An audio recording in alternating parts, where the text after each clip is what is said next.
Aujourd'hui, Ralph va faire une heureuse.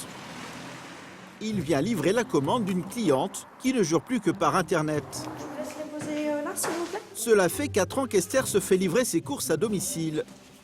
Cette année, même pour ses repas de fête, elle a décidé de déserter les magasins d'alimentation classiques. Des petites carottes violettes. Je n'ai jamais goûté, c'est nouveau. Et ça faisait très envie en fait. Waouh! C'est une dame avec un panache. C'est une belle bête. C'est un peu comme si le marché venait jusqu'à elle. C'est frais, c'est beau, c'est coloré. Déjà rien que d'être dessus, on sent les effluves, les odeurs, le basilic, le poisson, le fromage. C'est magnifique. Le frais, c'est la dernière tendance du e-commerce alimentaire. J'ai pas besoin d'aller chez le marchand de légumes, chez le marchand de fromage ou alors chez le poissonnier. J'ai tout en un seul et même endroit. Et donc mes courses arrivent. Ses achats, elle les a fait la veille sur un site internet. Et ce soir, elle organise un dîner. Bonjour, salut, ça fait tellement Histoire de tester ses recettes pour le réveillon. Vous avez de la confiture et du foie gras. Bon appétit. Au gré de ses commandes, c'est tout le terroir qu'elle peut revisiter. Là, j'ai mis les petites rats du Touquet, les pleurotes. Et là, ce sont des carottes violettes. Des carottes violettes que j'ai découvertes, que j'ai faites avec un petit peu de beurre et un tout petit peu de persil. Au total, pour ce repas commandé en ligne, Esther a dépensé près de 200 € pour 6 personnes. Mais aujourd'hui, sur Internet, les consommateurs peuvent aussi acheter des mets de luxe à petit prix. Chocolat, champagne, foie gras y sont bradés parfois jusqu'à moins 50%. Comment ces sites parviennent-ils à afficher de telles réductions? Les clients font-ils toujours de bonnes affaires? Laisse échapper des notes minérales et citronnées. Pour promouvoir des lots de vin, des sites diffusent des avis d'experts. Peut-on s'y fier? Du coup, on a envie de le boire avec des choses de caractère. D'autres, spécialisés dans le foie gras, se donnent l'allure de petits producteurs. Qu'y a-t-il derrière ces images champêtres? Nous avons enquêté sur les produits de fête vendus sur le net.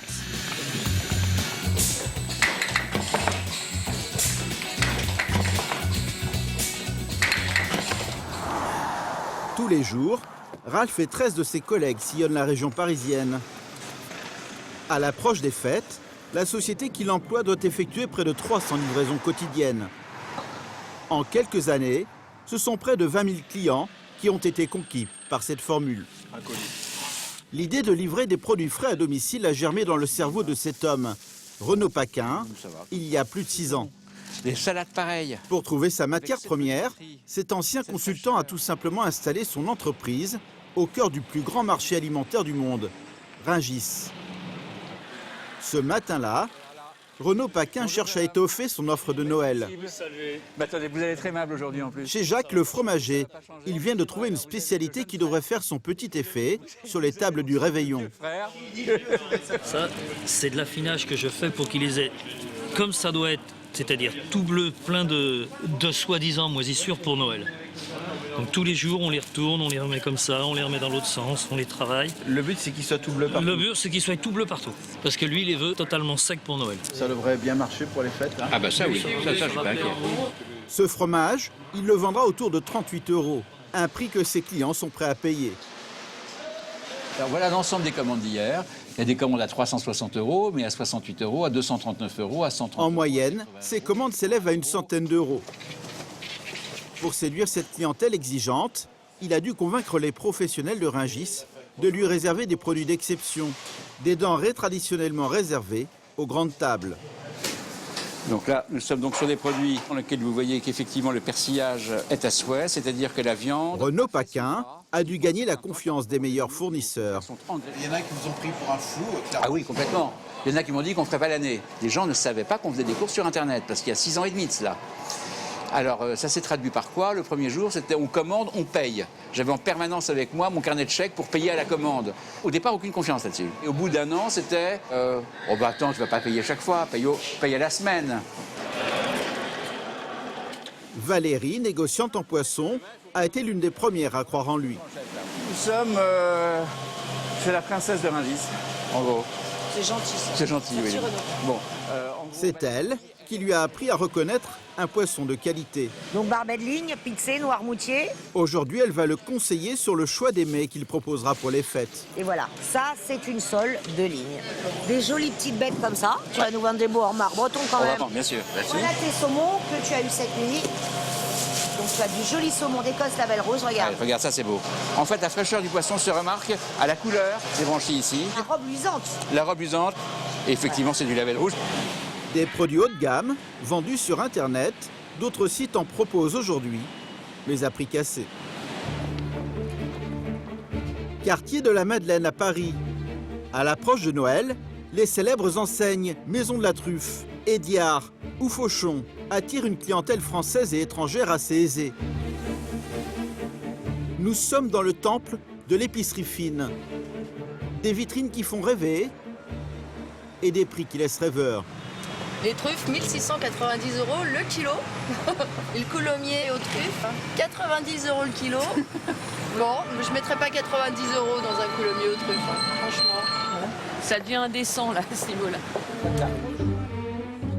Ces dernières années, ces enseignes ont aussi appris à cibler les petits budgets à travers le net. C'est le cas de Maxim's.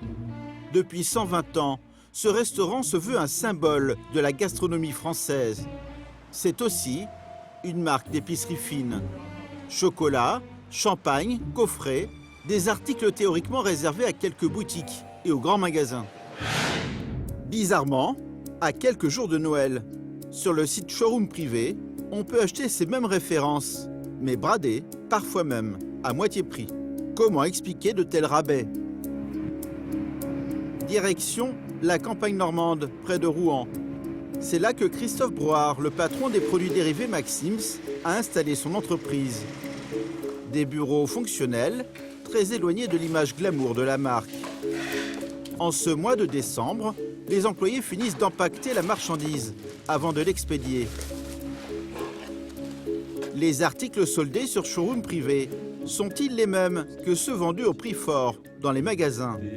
On a un assortiment de 22 chocolats, donc on a un coffret assez généreux, un produit avec un assortiment de chocolat noir, blanc, lait. Exactement celui qu'on a vu en magasin. Tout à fait, 22 pièces, 210 grammes. La présentation et les recettes des produits sont similaires.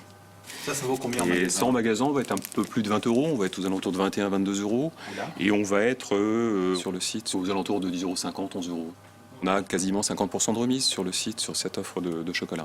Et sur les truffes, ce sera 43% de réduction. 4 €. Et là, vous faites encore des bénéfices ou pas? Là, on gagne un petit peu en effet d'argent, oui. Dans l'univers du luxe, les marges réputées confortables permettent de faire des concessions, y compris sur les coffrets cadeaux, l'un des succès de la marque à cette période de l'année. Ils servent de produit d'appel. On a un coffret qui s'appelle Folie Parisienne, la petite boîte métal, dans laquelle on va trouver des chocolats, on va trouver des biscuits, on va trouver du nougat. 29 € au lieu de 60. Il était offert sur le site. Apparemment une très bonne affaire. Sauf qu'à 2 jours de la fin de la promotion, le coffret n'est plus disponible. Sur cette référence-là, on a dû mettre 500 coffrets en vente. Une fois les plus belles offres épuisées, la marque sait qu'une partie de la clientèle va se reporter vers d'autres produits, qu'elle a de bonnes raisons de solder, comme cette boîte de chocolat en poudre. C'est pas mal, On a épuisé tous nos poudres de chocolat aussi, ce qui est pas mal. Ouais, c'est une bonne nouvelle. C'est un produit qu'on souhaitait déstocker, qui n'est plus dans la gamme.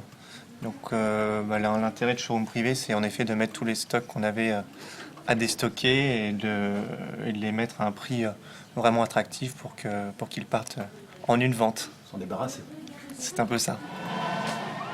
Dans sa vente promotionnelle sur Internet, Christophe Broard propose ses invendus, mais aussi d'autres marchandises qu'il estime un peu dépassées. Voilà, donc là on a un coffret avec une bouteille de vin, avec une boîte de foie gras. C'est un coffret qui est en fin de collection, donc il nous reste quelques-uns. Donc là, effectivement, on va faire une offre assez intéressante pour pouvoir terminer les quantités qui nous restent aujourd'hui de ce coffret et les proposer à la vente. Finalement, en boutique physique, ça fait longtemps qu'il est... En boutique physique, ce produit-là, on ne le proposera plus, effectivement. Il est terminé. En quoi il est en fin de parcours? Parce que c'est une boîte qu'on va arrêter, c'est un coffret qu'on a déjà proposé, donc on a des collections qui sont nouvelles et qui sont sans doute un petit peu plus intéressantes aujourd'hui. Sur Internet, toutes les promotions ne se valent pas. Comment être sûr de la qualité de ce que l'on commande? Nous nous sommes intéressés au vin, un domaine dans lequel un non-connaisseur a souvent du mal à s'y retrouver. Pour aider l'acheteur, le site Vente Privée propose une sélection de vins qu'il qualifie d'exigeantes. Des vins retenus et approuvés par ses experts. Le nez, délicat explosif, laisse échapper des notes minérales et citronnées. Un vin Sur ces vidéos mises en ligne, ces experts donnent leur avis. mais qui se laisse pas marcher sur les pieds. Celle-ci, par exemple, vante les qualités d'un vin de Bordeaux. On va aller par exemple. Alors qu'en bouche, ça va être plus quelque chose sur les agrumes, avec une belle longueur, quelque chose comme ça de très, très souple, très agréable à boire. Après le Bordeaux blanc, elle décrit les saveurs de ce Bordeaux rouge. On est sur un vin très expressif sur les fruits rouges. En bouche, ça va être de la framboise, de la groseille, quelque chose comme ça de très juteux, très fruité. La remise est conséquente, près de 40%. Nous décidons de passer commande. Que vaut réellement ce vin? Pour le savoir, direction un célèbre palace parisien. C'est ici qu'officie Marco Pelletier, l'un des meilleurs sommeliers de France. Bonjour, comment allez-vous? Très bien, et vous? C'est lui qui va avoir le privilège de tester notre achat. Vous voulez peut-être que je prenne le carton, non? Pour être sûr qu'il ne soit pas influencé par le nom du domaine, nous lui proposons de déguster ce Bordeaux à l'aveugle.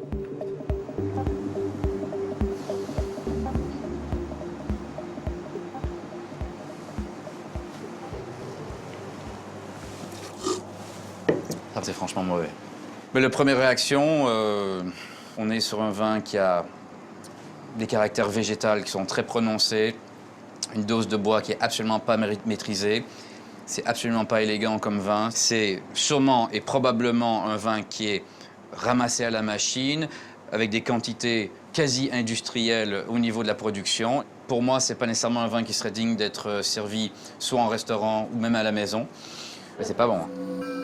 Notre sommelier aurait-il le jugement un peu sévère? Ou au contraire, le site Vente Privée induirait-il parfois ses clients en erreur afin de mieux écouler certains vins? Nous avons contacté Vente Privée. La société est responsable des informations mises en ligne. Elle n'a pas souhaité donner suite à notre demande d'entretien. Nous décidons alors de joindre la jeune femme qui, dans sa vidéo, semblait trouver des qualités à ce Bordeaux.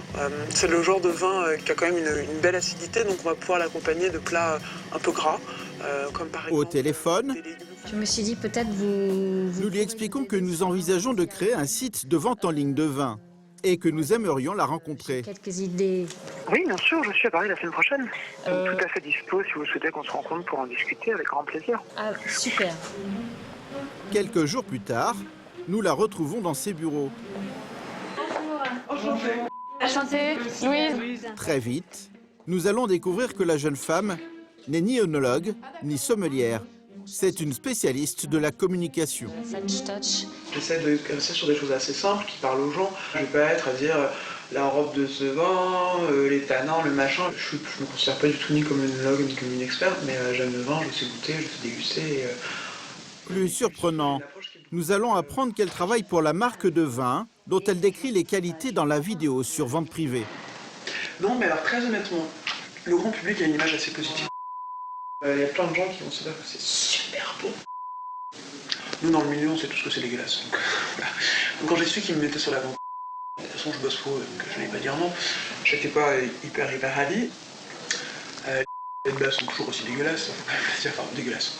C'est pas mauvais, mais c'est pas bon. Enfin, c'est pas intéressant. Mais c'est quelque chose que vous sabrez vous à table? Non, bien sûr que non. Est-ce que c'est pas un exercice difficile pour vous de vanter les mérites d'un vin que vous n'appréciez pas? Non, je suis bonne actrice, on va dire ça comme ça. Enfin, c'est pas un souci, c'est le job de la communication. Hein. Une experte chargée de vanter les mérites de vins qu'elle n'apprécie guère le consommateur a de quoi s'y perdre. Il existe pourtant de bonnes affaires en matière de vin sur Internet, mais elles ne sont pas toujours là où on les attend. Ce jour-là, sur un site de vente à prix cassé, surtout connu pour l'électroménager ou le high-tech, nous découvrons un grand nom du champagne, le Billecart Salmon. Le prix défie toute concurrence, 40,99 € contre environ 57 € chez les cavistes. Étonnant, car cette maison n'a pas pour habitude de consentir des rabais.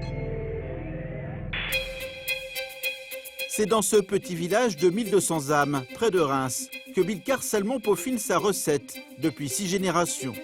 Une affaire familiale qui a su séduire une clientèle de luxe.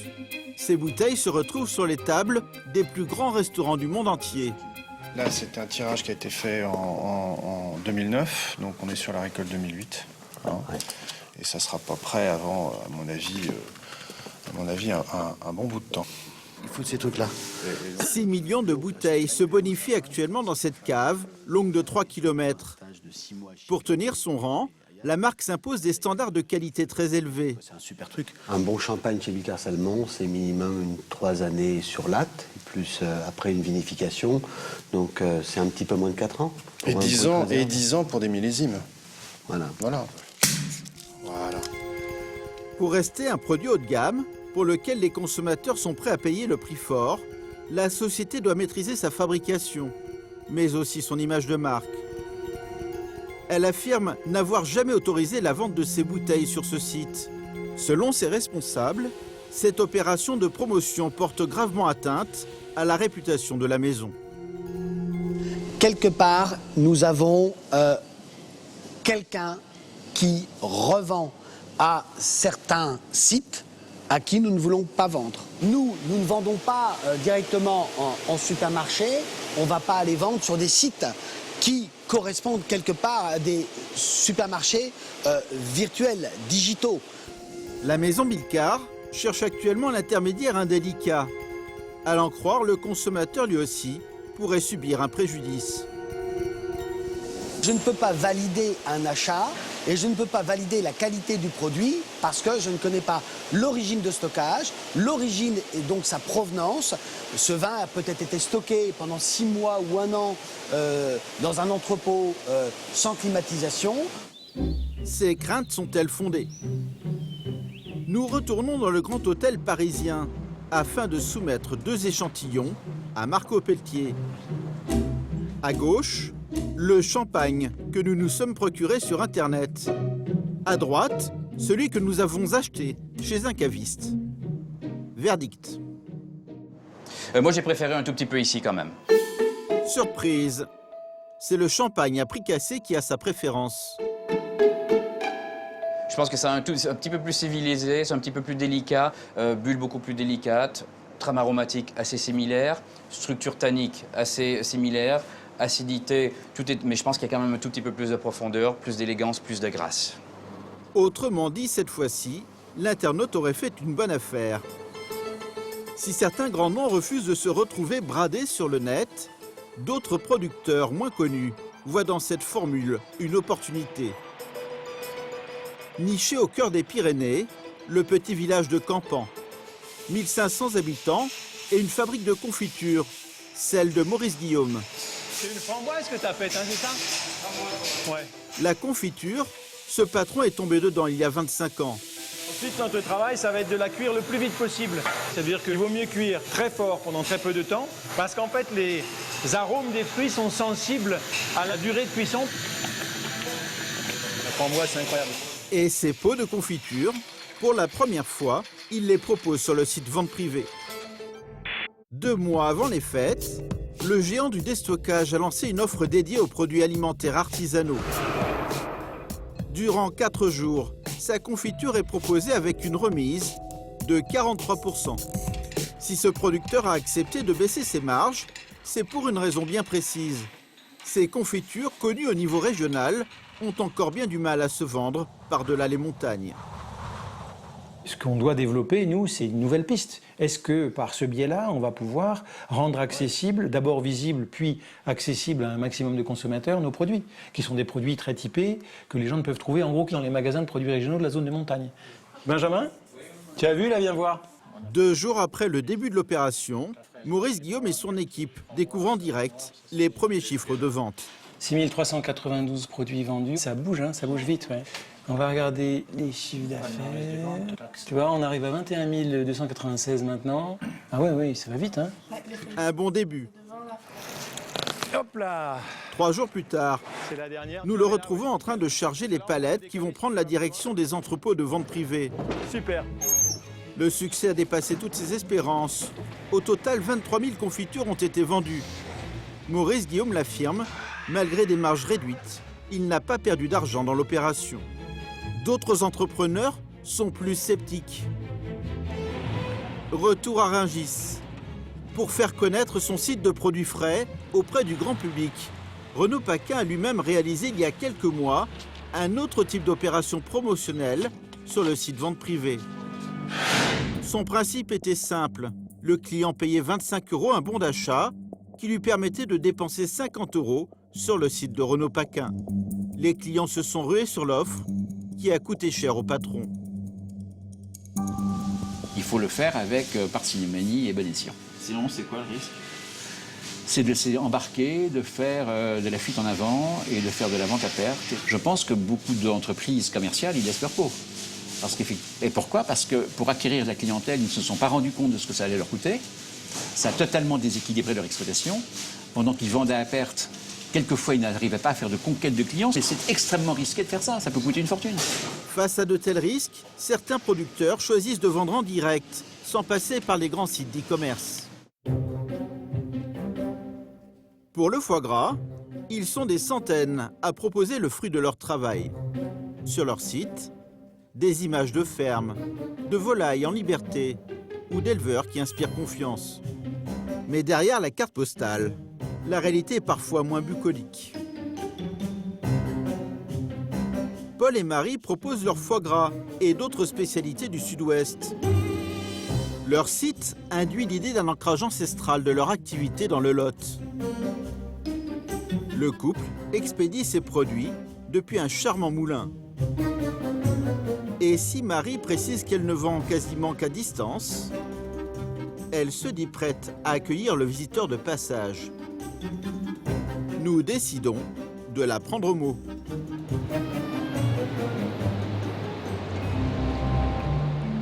Au bord du Lot, nous découvrons l'imposante bâtisse.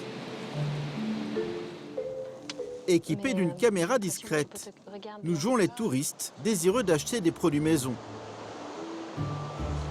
Mais alors que nous approchons de l'entrée, nous croisons un habitant du voisinage. L'homme va nous faire une étrange confidence. Vous connaissez ces gens-là? Paul et Marie? Je vais vous expliquer là. Paul et Marie, ça n'existe pas ces gens. C'est pas vrai. C'est un nom d'emprunt. Paul et Marie, ça sonne bien le terroir.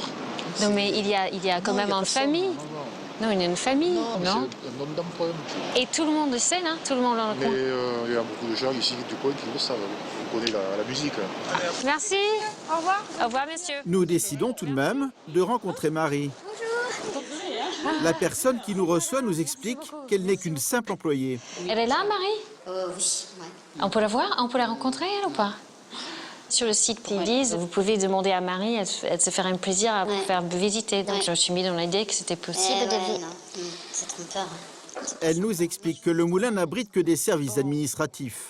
Ici, on reçoit en fait tout ce qui est toutes les commandes. En fait, on reçoit le courrier, les appels téléphoniques, Internet. Voilà, nous on gère après, ici les commandes. D'accord. On saisit les commandes, tout ça. Et voilà. J'ai pensé qu'on était sur un site en plus avec le ferme à côté, avec... Non, pas à ce niveau-là. D'accord. Donc il n'y a pas de petits canards qui courent dans le... Il y en a, mais c'est pas les mêmes. C'est les canards, les colverts. Les canards qu'elle désigne sont ceux qui se promènent sur le Lot. Mais ils sont sauvages et n'ont évidemment rien à voir avec la production. Alors, d'où proviennent exactement les foie gras en conserve que cette société distribue via Internet? Attends. Moi, je regarde. Mais les canards, ça doit être les petits éleveurs du coin. Oui, c'est en France. Après, ça peut être ici, ça peut être dans les Landes, ça peut être en Vendée, enfin, c'est un peu partout. Si vous voulez, nous, on est sélectionneurs. Donc, après, ça peut être, oui. L'employé va finalement nous confier que le foie gras d'oie, lui, est importé. L'oie, c'est importé principalement en Hongrie. En France, il n'y en a pas beaucoup d'autres. Ah, les lois, il vient de... Les lois... Non, parce que c'est beaucoup plus contraignant. Il y a plus de gavage que le canard. D'accord. Il faut gaver davantage dans la journée. Elle tient toutefois à nous préciser que la mise en boîte, elle, se fait bien dans la région, à quelques kilomètres du moulin. Ça non plus, vous allez me dire, on ne peut pas visiter les sites de production? Non, pas des trucs comme ça au niveau sanitaire. Oui, mais bonne balade. Bon, merci beaucoup, madame. Merci. Et merci de nous avoir ouverts. Adresse en poche, nous nous rendons à l'unité de production du foie gras. Bonjour madame, je suis bien... Oui. Oui, bonjour, je suis vendeuse. Sur place, une salariée nous confirme que la transformation se déroule bien ici. Ici. Vous produisez derrière? Là, j'ai la zone de production. Ah, la zone de production ici, d'accord, ok. D'accord. Ici, on fait particulièrement, en fait, ici, on fait le bloc, là. Le bloc de foie gras. Le bloc de foie gras. Le bloc et les terrines. Cela ne représente qu'une partie des nombreux produits commercialisés par le site. D'accord. Le bloc de foie gras. Le foie gras, en fait, on l'achète à l'extérieur, oui. Et on a un congélateur et après on transforme. Où se trouve le reste de la production? La jeune femme affirme l'ignorer. Donc avec notre... Bon courage. Au revoir. Au revoir. Un foie gras en partie importé, une fabrication à grande échelle. On est loin de l'image véhiculée par le site.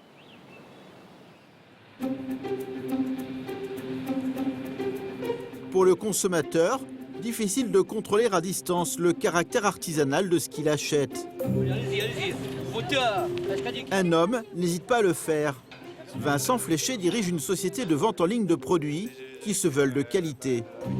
Aujourd'hui, il veut s'assurer que la soupe de poisson de roche qu'il a sélectionnée est bien artisanale et locale. À la criée du port d'Agde, il a rendez-vous avec Véronique Brito, C'est un produit qui est devenu... une responsable de la société qui fabrique la soupe en question. Effectivement, en 2 années... Vincent veut connaître l'origine précise de tous les poissons utilisés. Chacun est identifié en fonction de la traçabilité. Voilà, ouais. L'heure à laquelle il a été On a vendu, le bateau. le numéro du bac, le nom du bateau, l'espèce, générique. Ouais, donc c'est vraiment traçabilité totale. Hein. On sait même le bateau qui a pêché en fait, le poisson qu'on a mis. On peut remonter vraiment jusqu'au bout. Et si la traçabilité des poissons semble acquise, Vincent veut aussi contrôler la fabrication. Dans l'atelier, quelques employés s'affairent autour de grandes cuves. La responsable l'assure, sa production n'a rien d'industriel. Le principe de la recette traditionnelle. C'est vraiment comme à la maison. Comme à la maison. Et donc là, on est vraiment dans la recette traditionnelle. Quand les gens goûtent, en général, ils nous disent que ça nous rappelle la soupe de ma grand-mère. Ça reste quand même des grandes marmites, mais malgré tout, on sent que c'est vraiment fait de matière artisanale et qu'il y a un vrai savoir-faire. C'est ces machines qui ont un certain âge déjà, mais justement, on sent qu'il n'y a pas besoin de les améliorer, qu'elles font très bien leur travail. Le poisson a déjà été broyé une première fois et vous avez ici la fibre en fait. Vincent va trouver le résultat à son goût. Donc là, on est vraiment dans la recette traditionnelle. Plus de doute pour lui, les bocaux de poissons de roche ont toutes les raisons de figurer sur son site, au milieu de nombreuses autres références. Et comme il ne peut pas rendre visite à l'ensemble de ses fournisseurs, dans ses bureaux en Lozère, il multiplie les séances de dégustation avec ses collaborateurs. Et on essaie d'être le plus objectif possible sur les 4 critères. Hein. Aspect, odeur, texture. Au menu aujourd'hui, une conserve de manchon de canard. Qu'est-ce que vous avez dit? Non. Faut pas influencer les autres. Surprenant, étonnant. C'est sorti du fond du cœur. Ça tient vraiment pas la route, quoi. Autant, faut pas acheter, quoi. Moins d'un plat sur 4 trouve grâce à ses yeux.